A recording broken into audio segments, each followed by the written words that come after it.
Good afternoon, everybody. My name is Eloise Ayala, and I am the supervising immigration attorney at the immigration unit here at Legal Aid Service of Collier County. Today, I'm going to be going briefly over some recent changes that we've had in immigration law, especially in the last few months. And I'm hoping that this will address some concerns and questions along the community. And of course, always remember that if you have any more questions or need legal advice, please reach out to our office and apply for our services. And our unit will analyze your case and give you a call and at least let you know if there's some relief available or if you qualify or if there's nothing to do. We're always open to giving advice and counsel. So to start, I'm going to start speaking about the most recent and biggest change, which is TPS and DED for Venezuelans. So first, TPS stands for Temporary Protected Status, and DED starts for Deferred Enforced Departure. Both of these are for Venezuelans, nationals of Venezuela. And so for TPS, what is it? It means that you get lawful status for a certain period of time because the government determines that the conditions in that country is not safe for nationals to return. So this provides an employment authorization card. It also provides a temporary delay in deportation proceedings in that a TPS holder is not removable from the United States. And it also prevents you from being detained just because of lack of status, because that is not the case anymore with TPS. However, the biggest downfall with TPS is it does not have a path to residency or citizenship. What does that mean? That means that once TPS is over for that country, you go back to not having any status. There's no path in law that says that because, for example, you've been with TPS certain years, now you can apply for residency. That's not the case. So unfortunately, it doesn't lead to any future permanent status, but at least temporarily wise, it can give you status and an employment card. Now, DED is pretty much just a halt, a stop on removal of deportations for Venezuelans. And this is for 18 months. So this one's only available until July 2022. It also gives you an employment card. The requirements here is that you must have been present in the United States on January 20, 2021 to qualify. And of course, there are exceptions to being eligible, as for example, having a felony conviction or 2 or more misdemeanors. TPS,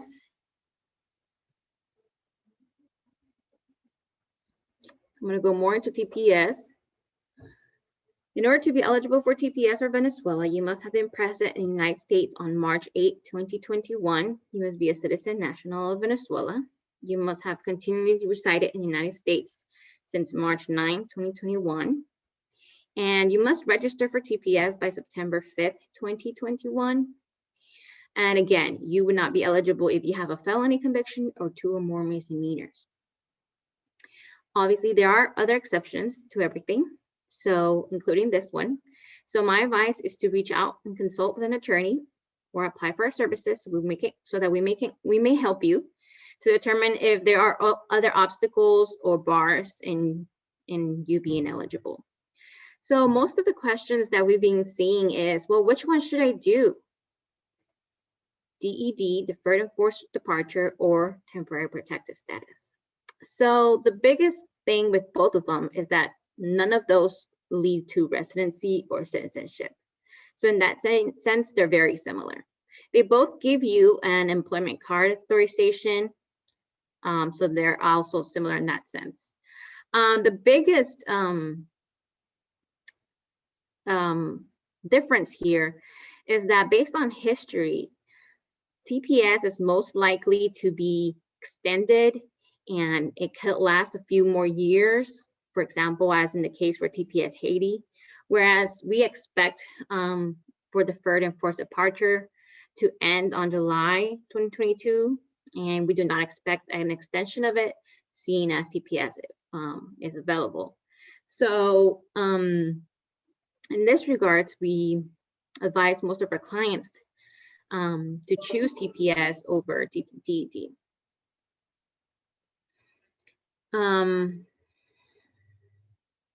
Also, the other question we often come across is, well, I'm going to apply for TPS. Should I still continue my asylum case? Again, most of those answers should be analyzed first on a case-by-case basis. But for the most part, if you wish to continue with your asylum case, you should. Asylum does offer a path to residency and citizenship. So a grant of asylum would be much, much better than just TPS. But again, whether or not to continue your asylum case depends on the merits of your case, and that should be analyzed by a legal representative. Up next, the next biggest change has been on DACA. So I know we've been renewing DACA before. So what changed? Well, the biggest change recently was that initial applications are now being taken again. So what does this mean? It means that we're pretty much fresh, just like it had been, just like it came out 9 years ago. So those who were left out from applying 9 years ago are now eligible to apply. Those who have allowed their previous DACA status to expire can also apply, even if it's been more than 1 or 2 years. So pretty much, it's open doors again. And this is great because lots of people were not able to apply last time for various reasons. One of them could be that the person was wrongly advised as to whether they were eligible or not, and so they were left out, and lots of other reasons why. So first of all, for initial applications, the main requirement, but not the only one, is that you must have been present in the United States on June 15, 2007. Those initial applicants now can apply for a travel document, and which is another difference because those renewing were not able to do that, but now we are. And again, those renewing can also apply even if it's been more than 1 year since you've been out of status, and you can apply for a travel document also now.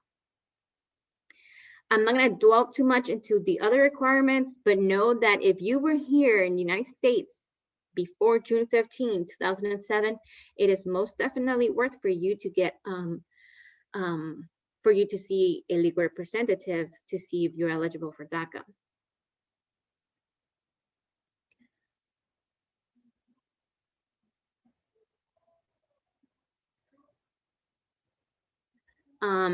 In terms of DACA, same thing. There are exceptions. There are bars, and for example, same thing. If you have a felony or 2 or more misdemeanors, you may not apply for DACA. Why is the ability of being able to apply for a travel document important here? Here, now that DACA holders can apply for a travel document, it can make a difference in the way they adjust status in the future or down the line. Therefore, I always advise my DACA applicants that if they're eligible to apply for that travel document, they should, most definitely. Also, it's very important for any DACA holder who is eligible for a family petition, also consult a legal representative because it may lead to a path for residency and citizenship. So therefore, it is important to note here that DACA, as of right now, does not lead to any path of residency or citizenship. Therefore, again, it is not a permanent thing. It's a temporary status. So looking into other available reliefs is most important. And if you feel you may be eligible for DACA, please contact our office. We are taking applications for those that have never applied before and those that are renewing. And we're also doing the travel documents. And we also analyze each case to let you know if there's anything else available for you. So the other area of law that changed, and this one has been quite a while now since it changed on August 25th, 2020. So it's not that new, but I did want to just mention it quickly because it was a big one. So back then, before August 25th, 2020, an asylum applicant would only have to wait 150 days to send in their application for a work card. And now they actually have to wait 365 days or a year, that is, from the time that they file their asylum application until the time that they can actually apply for their work card.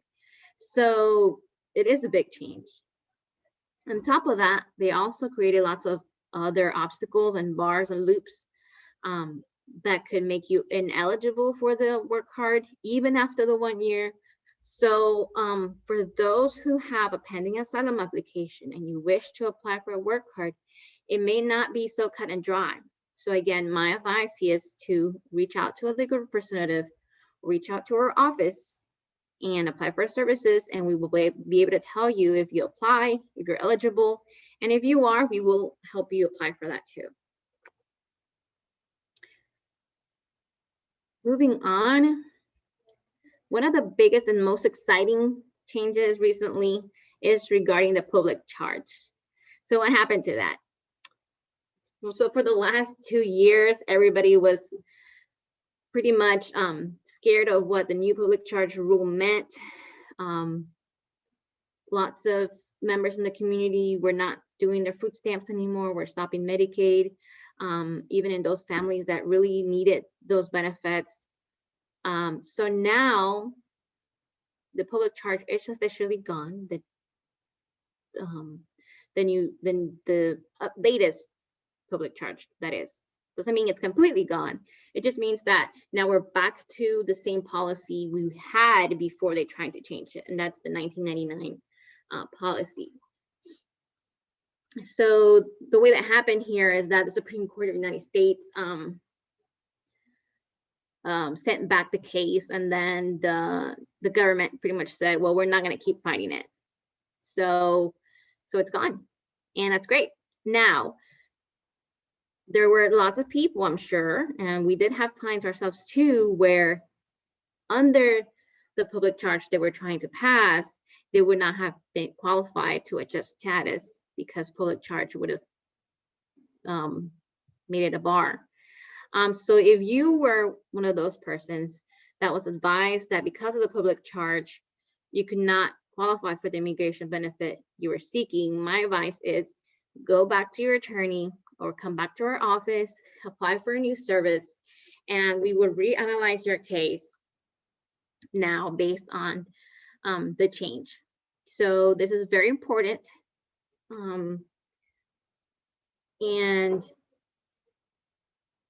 Pretty much it means that even those families that are receiving food stamps, it won't become a bar to you receiving that immigration benefit.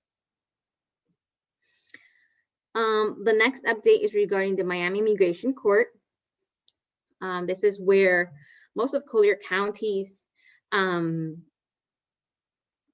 respondents court go. There are only 2 courts in Florida, which is one in Orlando and one in Miami.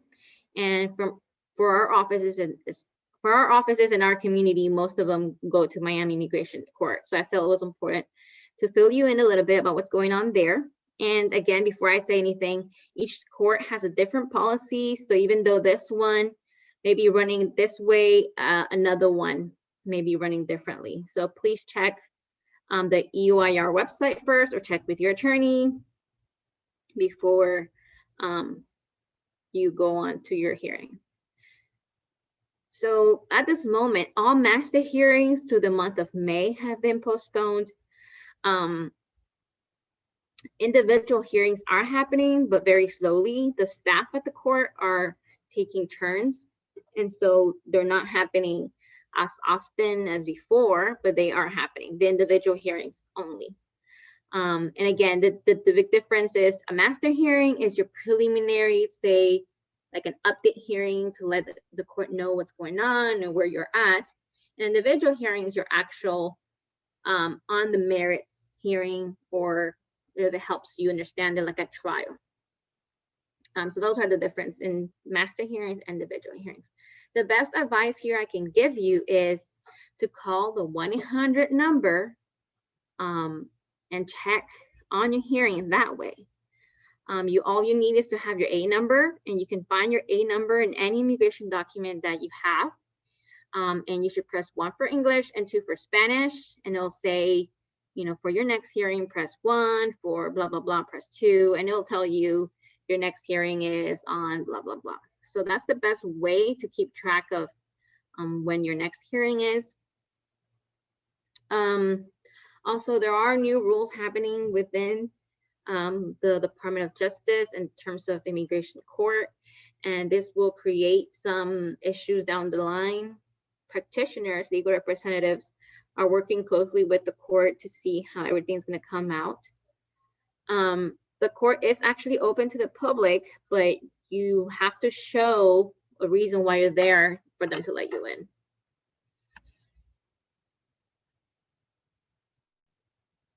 And if you need to contact the immigration court, and I should have put here a phone number, it's 305-789-4221.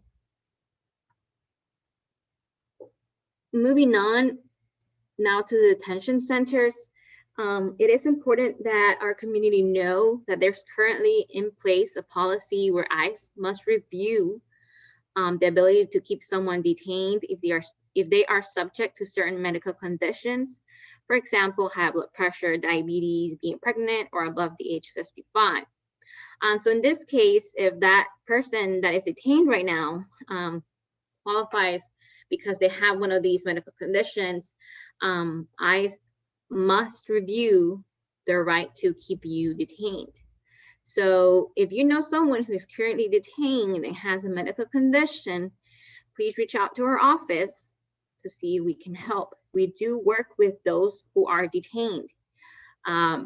So I encourage you to contact our offices when a family member has been detained, and we may be able to help.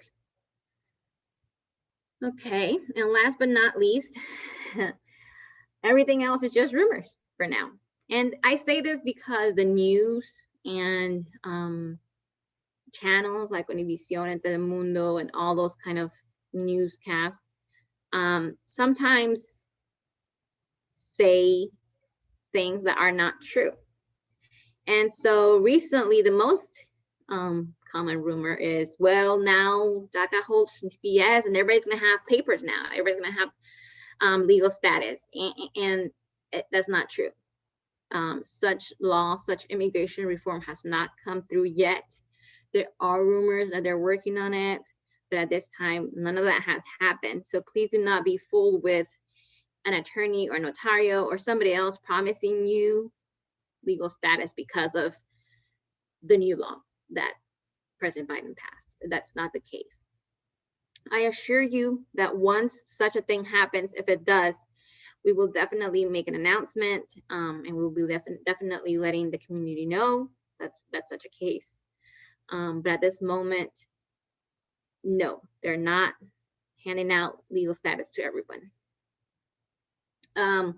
There's also another rumor about, or concern rather, that those Cuban nationals who have arrived in the United States but were not paroled can now adjust status under the Cuban Adjustment Act.